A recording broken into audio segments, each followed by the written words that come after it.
This is a LibriVox.org recording by D.E. Whitcower.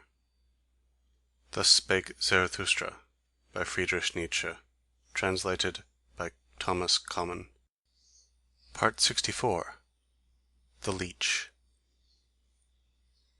And Zarathustra went thoughtfully on, further and lower down, through forests and past moory bottoms. As it happeneth, however, to every one who meditateth upon hard matters, he trod thereby unawares upon a man. And lo! there spurted into his face all at once a cry of pain, and 2 curses, and 20 bad invectives, so that in his fright he raised his stick, and also struck the trodden one. Immediately afterwards, however, he regained his composure, and his heart laughed at the folly he had just committed. "Pardon me," said he to the trodden one, who had got up enraged, and had seated himself. "Pardon me, and hear first of all a parable. As a wanderer who dreameth of remote things on a lonesome highway runneth unawares against a sleeping dog, a dog which lieth in the sun. As both of them then start up and snap at each other like deadly enemies, those 2 beings mortally frightened, so did it happen unto us, and yet, how little was lacking for them to caress each other, that dog and that lonesome one. Are they not both lonesome ones?"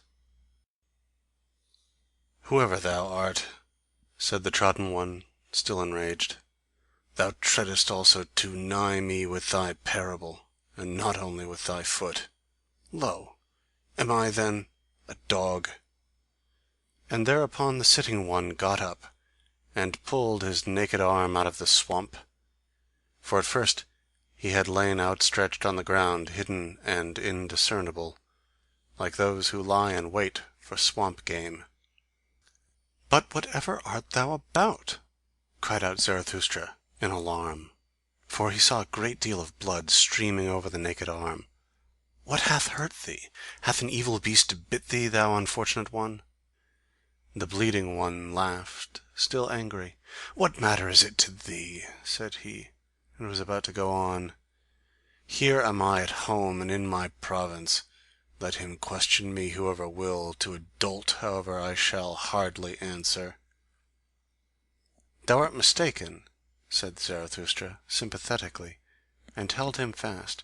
"Thou art mistaken. Here thou art not at home, but in my domain, and therein shall no one receive any hurt. Call me, however, what thou wilt. I am who I must be. I call myself Zarathustra. Well, up thither is the way to Zarathustra's cave. It is not far. Wilt thou not attend to thy wounds at my home? It hath gone badly with thee, thou unfortunate one, in this life. First a beast bit thee, and then a man trod upon thee." When, however, the trodden one had heard the name of Zarathustra, he was transformed. "What happeneth unto me?" he exclaimed. "Who preoccupieth me so much in this life as this one man, namely, Zarathustra, and that one animal that liveth on blood, the leech? For the sake of the leech did I lie here by this swamp like a fisher, and already had mine outstretched arm been bitten 10 times, when there biteth a still finer leech at my blood, Zarathustra himself. O happiness, O miracle! Praised be this day which enticed me into this swamp! Praised be the best, the livest cupping glass that at present liveth! Praised be the great conscience leech, Zarathustra!" Thus spake the trodden one, and Zarathustra rejoiced at his words and their refined reverential style. "Who art thou?" asked he, and gave him his hand. "There is much to clear up and elucidate between us, but already methinketh pure clear day is dawning."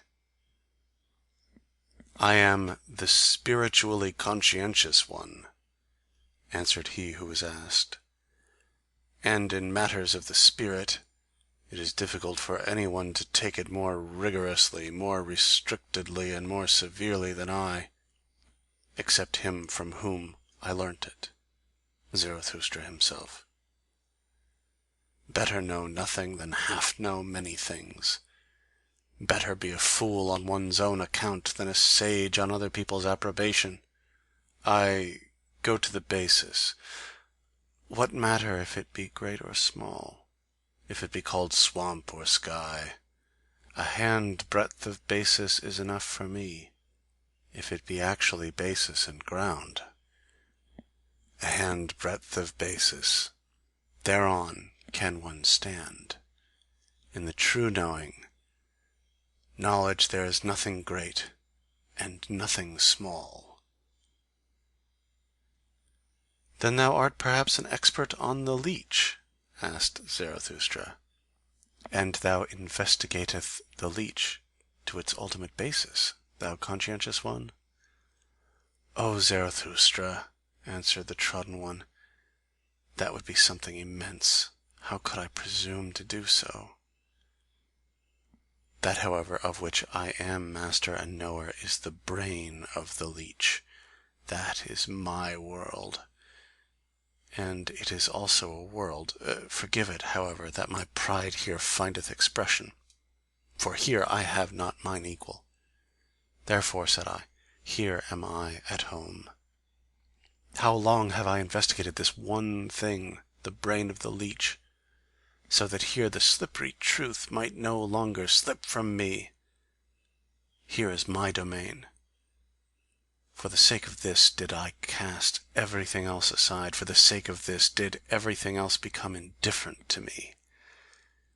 And close beside my knowledge lieth my black ignorance.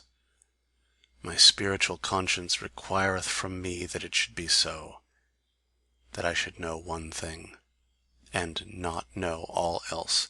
They are a loathing unto me, all the semi-spiritual, all the hazy, hovering, and visionary. Where mine honesty ceaseth, there am I blind, and want also to be blind.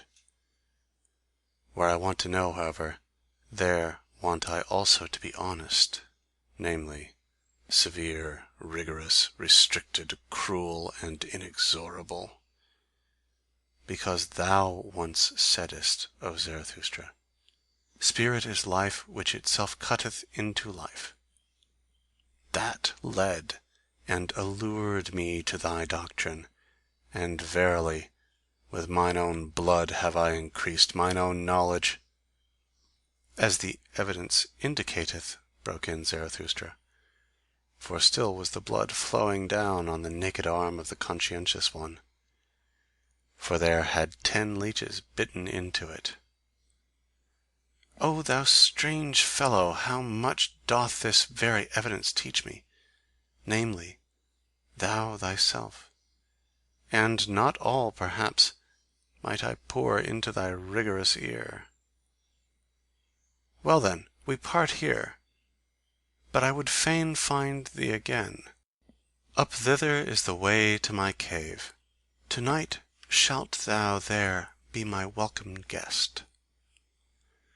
Fain would I also make amends to thy body for Zarathustra treading upon thee with his feet.